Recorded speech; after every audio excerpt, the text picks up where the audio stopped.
벌써 세 번째 말씀을 전합니다.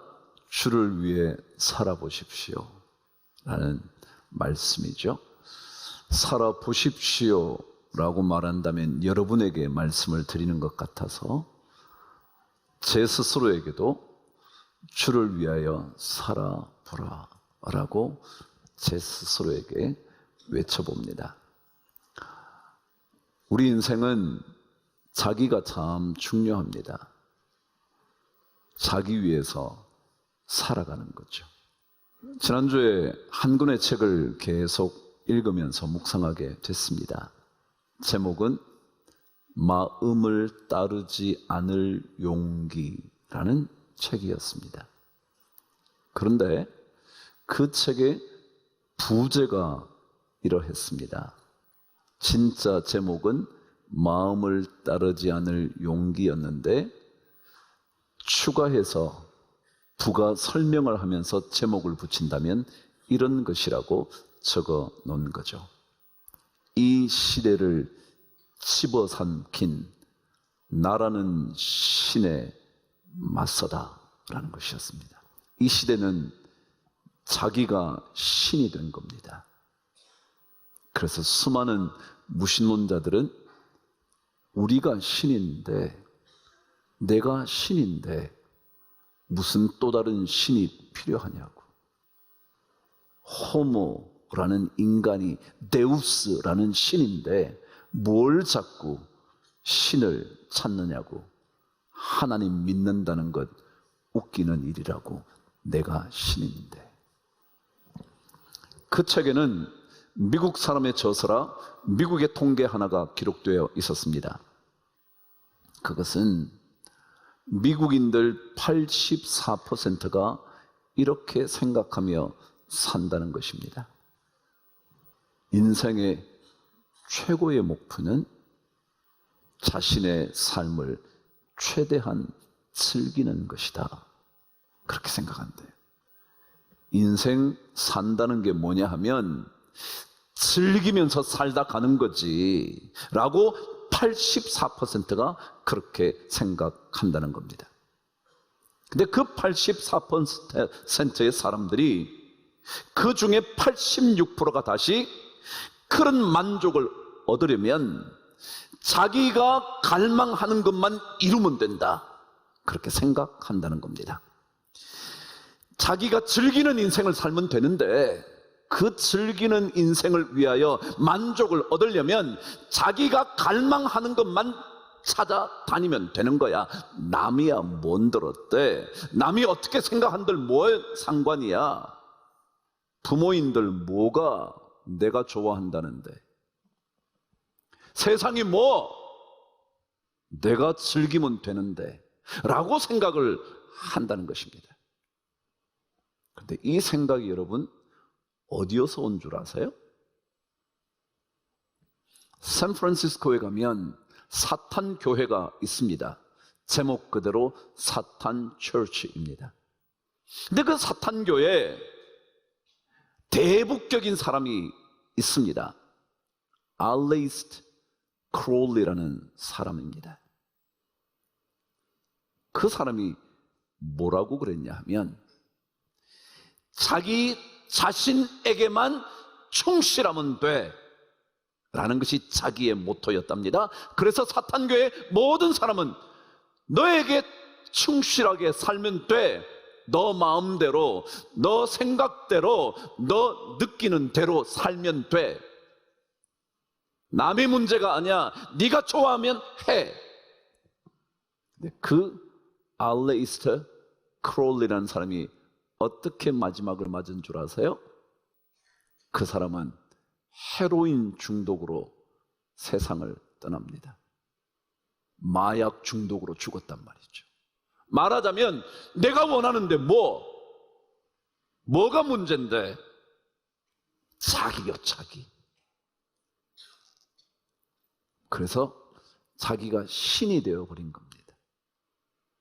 남들이야 어떻든지 간에 말이죠. 남이 무슨 말을 하든지 간에 말이죠. 내 생각에 내가 맞으면, 내가 옳다고 생각하면 내가 좋다고 생각하면 그거 하면 되는 거야. 그게 사탄교라는 겁니다. 그래서 제가 읽었던 그 책은 바로 내가라는 self, 자신이 신이 되는 것에 맞서야 한다고. 왜냐하면 우리는 우리 생각대로 살려고 예수 믿지 않아요. 여러분 생각을, 저의 생각을 더 강화시키기 위하여 예수님을 만나지 않는단 말이죠. 그래도 어떻게 하면 하나님께서 원하시는 것은 뭘까? 주님의 생각은 어떤 걸까? 내 생각은 이거지만, 나의 갈망은 이것이지만 주님께서 원하시고 갈망하시는 것은 무엇일까? 생각해보는 거죠. 우리는 지난 2시간 동안 남에 대한 얘기를 좀 했죠. 아니, 남에 대하여 우리가 어떻게 하지 않는 것이 주님을 위해 사는 것인가를 묵상했죠. 말하자면 남을 비판하지 않는 겁니다. 근데 제가 말씀드렸잖아요. 비판이라는 것의 종착역이 어디냐면 저주였다고. 비판하다가 마침내 비난하다가 마침내 저주하게 되는, 이게 비판이라고. 세상은 계속 가르쳐줘요. 비판적인 사고를 해야 된다고. 맞아요. 그래야 무언가 창조적인 게 나온 거거든요. 근데 알게 모르게 어느 순간 그 비판이 비난하는 것입니다. 그리고는 저주하는 겁니다. 너 그거 틀렸어. 틀린 걸 자꾸 얘기하지 말어. 그러다가 그 말을 듣지 않으면 저주하기 시작하는 겁니다. 이게 비판, 비난, 저주, 그게 코스였다 그랬습니다. 또 한 가지는 업신여기는 겁니다. 여러분, 업신여긴다는 말은 깔보는 거죠. 네가 뭔데? 네가 뭘 알아? 라고 말하는 거죠. 조금 더 믿음이 있다고 생각하는 사람이 너는 믿음도 없는데 뭘 자꾸 말해? 믿음 없으면 가만히 있어. 그런다는 거예요. 근데 원래 이 업신여긴다는 단어는 이런 의미입니다. 그 무엇이 아무것도 아니라고 생각하면서 내어 쫓는다, 그런 것입니다. 이게 업신여기다라는 것입니다. 다시 한번요. 그것이 혹은 그 사람이 아무것도 아니니까 필요 없어 내어 쫓는 것을 업신여긴다는 것입니다. 어떤 사람이 그래도 우상에게 바쳐진 음식을 먹으면 안 되지 않을까? 조심스럽게 자기는 믿음을 지켜가려고 그럽니다. 그런데 믿음이 있다고 말하는 사람들이 무슨 우상이 거기에 있어? 없지. 맞아요, 맞는 말이지만 그것 때문에 그 사람을 우습게 생각하면 넌 아무것도 아직 믿음이 없는 거야. 믿음이 깊어지지 않아서 그래 라고 말하면 너 같은 사람은 올 수 없어. 그렇게 생각하는 겁니다. 동시에 자기가 믿음을 지키려고 했던 사람이 마음대로 먹는 사람을 보면서 당신처럼 하나님을 경외하지 않는 사람은 우리 교회에 필요 없어. 나가. 계속 내어 쫓는다. 이게 업신여긴다라는 거예요. 그래서 절대로 그 사람을 받아들이지 않는 거예요. 이것은 주님께서 원하시는 삶이 아니라는 거죠. 자, 그렇다면 도대체 비판하고 비난하고 저주하고 업신여기는 삶이 자꾸 일어나는 이유가 뭘까? 뭐 때문에 그런가? 오늘 중요한 몇 가지 이유를 여러분과 함께 묵상할 겁니다. 3절 말씀 저와 함께 읽겠습니다. 시작. 먹는 자는 먹지 않는 자를 업신여기지 말고 먹지 않는 자는 먹는 자를 비판하지 말라. 이는 하나님이 그를 받으셨습니다. 왜 비판하고 업신여겨서 내어 쫓으려고 하고 저주하느냐 하면 하나님께서 그 사람을 받으셨다는 사실을 받아들이지 않기 때문입니다. 하나님은 그 사람을 받았는데 제가 서론에서 말씀드린 것처럼 내가 중심이라 하나님 왜 그런 사람을 받으셨어요? 받으시면 안 돼요. 하나님이 그를 받으셨다는 사실을 자기가 감당하지 않는 거예요. 왜 하나님 저런 사람을 받아요? 왜 저런 사람을 우리 교회에 저런 직책을 주신 거죠? 라고 계속 말하는 거예요. 다시 말하면 하나님의 결정보다 내 결정이 훨씬 더 뭐하기 때문에? 중요하기 때문에. 하나님이 받으신 건 아무 관계없어. 내가 못 받겠으면 못 받는 거예요. 내 마음에 안 들면 끝이에요. 이것 때문에 계속해서 사람을 비난하고 업신여긴다는 거예요. 하나님은 받으셨는데, 하나님은 그 사람을 오라고 말씀하시는데 나는 못 받겠다고 말하는 거예요. 내가 생각할 때 저 사람은 자격 미달이라, 내가 생각할 때 저 사람은 잘못한 게 많아서, 그래서 계속해서 우리는 업신여기며 내어 쫓는 거예요. 하나님이 그분을 받으셨는데 우리는 어느새 알게 모르게 사탄이 주장하는 주장을 따라가는 겁니다. 네가 중요한데, 너 결정이 더 중요하지. 하나님이 뭐라 그런 게 무슨 상관이야. 하나님이 따먹지 말라고 말한 게 무슨 상관이야. 너 따먹으면 훨씬 더 좋은데. 그 사탄이잖아요.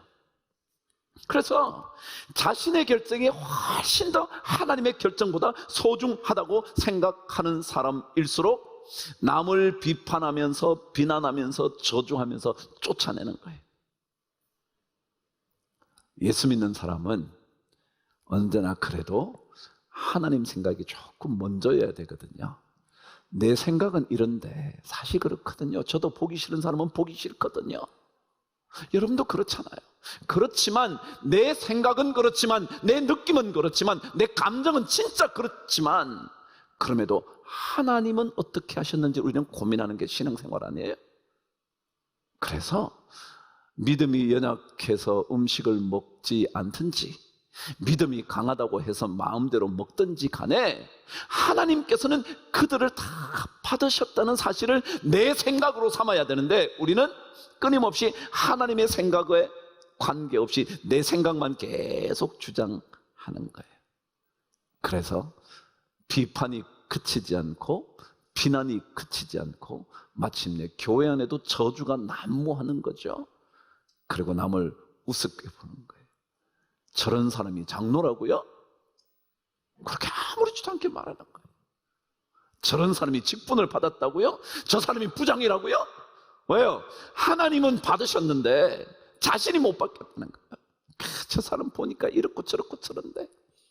그래서 우리는 알게 모르게 내가 자꾸 중심이 되어가는 거예요. 그게 사탄의 가르침에도 불구하고 말이죠. 성경은 오늘 두 번째, 남을 비판하고 업신여기는 두 번째 이유를 4절에서 이렇게 가르쳐 줍니다. 시작. 남의 하인을 비판하는 너는 누구냐? 그가 서 있는 것이나 넘어지는 것이 자기 주인에게 있는데 그가 세움을 받으리니 이는 그를 세우시는 권능이 주님께 있다. 그랬습니다. 뭐라고 4절은 시작하냐면 남의 하인이라고 그랬습니다. 다시 말하면 소유권이 하나님께 있다는 거예요. 그건 내게 아니라는 거예요. 내게 아닌데 자꾸 내가 얘기하는 거예요. 여러분은 누구 거라고요? 하나님 건데 내가 자꾸 얘기하는 거예요. 다시 말하면 하나님의 소유권을 인정하지 않는 사람일수록 자꾸 비난하고 비판하고 저주하고 업신여긴다는 거예요. 성경은 그 사람 남의 하인이야, 너 하인 아니야, 그런 거거든요. 여러분, 고대에는요 종이 소유물이었죠. 소유물이라고요. 그 사람 거라고요, 내 게 아니라고요. 남의 걸 자꾸 얘기하시면 됩니까? 제가 신방을 갔어요. 갔더니 그 집에 마음에 안 드는 게 있어. 저거 집어치워요 라고 말할 수 있어요? 아니요, 없죠. 제게 아니니까, 제 소유가 아니니까. 제 것이라면 마음에 안 들면 왜요? 내다 팔든지 없애든지, 아니 처음부터 구입하지 않든지 그러는 거 아니에요. 근데 그렇지 않다는 거예요. 내게 아니라 하나님 거거든요. 그 사람이 믿음이 많다고 먹든지 믿음이 없다고 먹지 않든지 그 사람이 누구 거라고요? 하나님 거라고요. 그래서 그걸 가르쳐 남의 하인이라는 말을 쓴 거예요. 특별히 종이나 하인은 의미가 똑같죠? 그런데요, 성경의 종과 하인을 오늘 성경은 다르게 쓰고 있어요. 하인이라는 말을 썼을 때는 특별히 이런 의미가 담겨져 있답니다. 그 의미가 뭐냐면, 이 하인이란 말은 특별히 그 집안의 가족으로 생각하고 있다. 그게 하인이래. 종은요, 누구든지 와서 딱 보다가 저 종 괜찮은데 나한테 팔래? 라고 말할 수 있대. 이해가 되시죠? 건장하게 보여서 내가 저 사람 사갖고 가야지, 내가 돈을 더 줄 테니까 팔래? 라고 말할 수 있다는 거예요. 근데 하인은 진짜로 가족처럼 여겨지는 존재로서 집안을 살펴주는 사람을 하인이라고 하는데, 그러니까 어느 누구도 거기에 대해서는 말을 할 수가 없는 거죠. 주인이 이 사람 좀 데려가 라고 말하기 전까지는 아무도 그렇게 말할 수 없는 존재를 뭐라 그런다고요? 하인이라고 한다는 거예요. 그러니까 여러분의 마음에 들지 않는 그 사람도 하나님의 가족 안에 있다는 거예요. 제가 여러분이 마음에 들지 않는다 해도 하나님의 가족 안에 있는 사람을 내가 마음대로 할 수 없다. 내가 그러면 안 된다. 그게 바로 하나님의 소유권을 인정할 때라야만, 그래야 남을 함부로 비난하지 못한다는 거죠. 남의 건데요. 주인의 뜻에 따라 쓰는 거지, 주인의 뜻에 따라 부르기도 하고 마음대로 결정하는 것이지, 외부인 내가 마음대로 결정할 수 없다는 거예요. 여러분, 그래서 말이죠, 더더욱이 제가 3절에 하나님이 그를 받으셨음이라 그랬잖아요. 그죠? 여기에 받다라는 동사가 원래 뜻이 뭐냐면 자기의 소유로 삼다, 그런 뜻이거든요. 자기 것으로 가져온다, 이게 받아들인다는 거예요. 하나님이 여러분과 저를, 그리고 여러분 보시기에 마음에 안 드는 그 사람을, 제가 보기에 마음에 안 드는 그 사람을, 여러분이 보시기에 마음에 안 드는 저를 하나님이 자기 것으로, 소유로 받으셨다는 거예요. 그랬으니 우리가 함부로 말할 수 없다. 남의 것에 대하여 우리가 왈가왈부할 수 없다. 남의 것에 대하여 콩내나라 말할 수 없다. 콩 주면 콩 받고 팥 주면 팥 받아야지, 내가 가가지고 팥 내나 그럴 수 없다. 결론이에요. 그런데 이 모든 일에 대하여 꼭 기억해야 되는 게 있어요. 오늘 저와 함께 다시 한번 4절을 읽으실 텐데 잘 들어보셔요. 시작. 남의 하인을 비판하는 너는 누구냐? 그가 서 있는 것이나 넘어지는 것이 자기 주인에게 있음에 그가 세움을 받으리니 이는 그를 세우시는 권능이 주께 있음이라. 뭐라고 되어 있냐면요, 남의 하인이 다 그 주인에게 달려 있는데 그 하인을 세우는 일도, 그 하인을 넘어뜨리는 일도 다 누가 하는 거라고요? 그 주인이 하는 건데, 근데 그 다음 말이 뭐냐면 그가 세우시리니, 그렇게 돼 있어요. 다시 말하면 하나님은요, 어떤 분이시냐면 누군가를 세우시려는 분이에요. 오늘 말씀에 그가 세울 수도 있고 넘어뜨릴 수도 있다고 그랬죠. 그런데 그분이 그를 뭐 하신다고요? 세우신대. 하나님은요, 세우시는 분이에요. 하나님은 회복시키시는 분이에요. 하나님은 고치시는 분이에요. 하나님은 살리시는 분이에요. 넘어뜨리시는 분이 아니에요. 아무리 그에게 고난을 허락하신다 하셔도요, 뭐 하시려고요? 세우시려고. 그럼 하나님은 그 누군가를 무너뜨리기 위해서 그 사람에게 어떤 일을 일으키시지 않습니다. 아무리 그 집안이 풍비박산 나는 것처럼 보여도 하나님은 그 집을 무너뜨리려고 그렇게 하시지 않습니다. 뭐라고요? 그가 저를 세우시리니, 이는 그가 세우는 권능을 가지고 계시기 때문에 그렇다. 그럼 솔로몬 성전에는요, 성전 안으로 들어가기 전에 먼저 만나는 게 있습니다. 그게 뭐냐면 두 기둥입니다. 성전을 들어갈 때 들어가면서 만나게 되는 게 거대하게 세워진 두 기둥입니다. 그 기둥은 실제로 건물을 떠받치고 있는 기둥이라기보다 상징적으로 세워놓은 기둥이라 말합니다. 건물 안에 건물을 받치고 있는 기둥이 아니라 들어갈 때 바깥쪽에 세워져 있는 기둥입니다. 왼쪽의 기둥을 우리는 보아스, 오른쪽에 있는 기둥을 야긴이라고 그랬습니다. 근데 보아스라는 기둥의 의미는 뭐냐면 그분에게 능력이 있다, 그가 강하시다, 그분에게 힘이 있다 라는 뜻이 보아스입니다. 근데 오른쪽 기둥은 야긴입니다. 그 뜻은 그분이 세우실 것이다 라는 뜻입니다.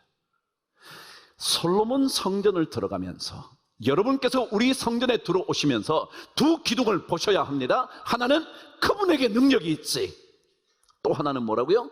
그분이 세우실 거야.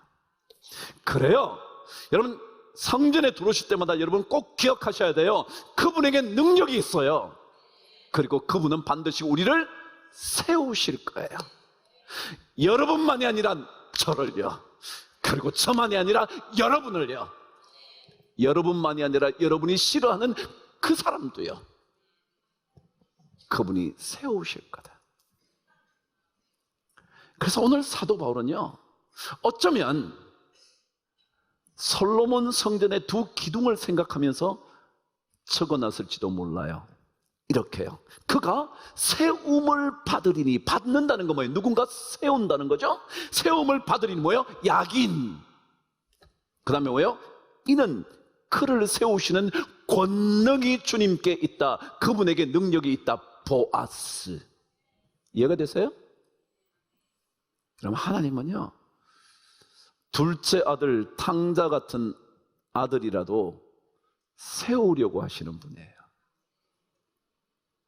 의인에게는, 병자에게는 누구에게, 건강한 자에게는 누구에게 도대체 의사가 필요한 걸까요? 주님이 그런 분이거든요. 건강한 자에게는요 쓸데없지만 병든 자에게라야 의사가 쓸데가 있다는 거예요. 근데 우리는 자꾸 조금만 자기 마음에 안 들면 더 나가, 업신여기고 비판하고 비난하고 저주하는 거예요. 그래서 계속 막는 거예요. 주님은 회복시키기를 원하십니다. 주님은 우리를 세워주시고 싶어 합니다. 주님은 우리를 다시 고쳐서 하나님의 기둥되게 하시고 싶어 하십니다. 그럼 하나님이 세우시려고 그러거든요. 그 사람 무너뜨리려고 그러지 않아요. 때때로 실패해도, 때때로 베드로처럼 배반해도, 때때로 둘째 아들처럼 돌아서 주를 떠나가도 그분은 다시 세우시려고 하는 거예요. 이 마음을 모르면 우리는 계속 비난하고 비판하고 남을 저주합니다. 그것은 주를 위해 사는 것이 아닙니다. 우리는 살아도 주를 위하여 살고 죽어도 주를 위하여 죽나니 그러므로 사나 죽으나 우리가 옛날 성경 다 주의 것이로다. 하나님의 이 마음 꼭 배우시죠? 하나님이 그 사람을 받으셨습니다. 그분의 소유, 아니 소유가 아니라 가족으로 받아주셨습니다. 그러니까 더 이상 그분의 소유에 여러분 터치하지 마시죠. 그냥 우리는 주님께서 세워주실 줄 믿고 믿음으로 잘 함께 걸어갈 수 있게 되기를 축복합니다.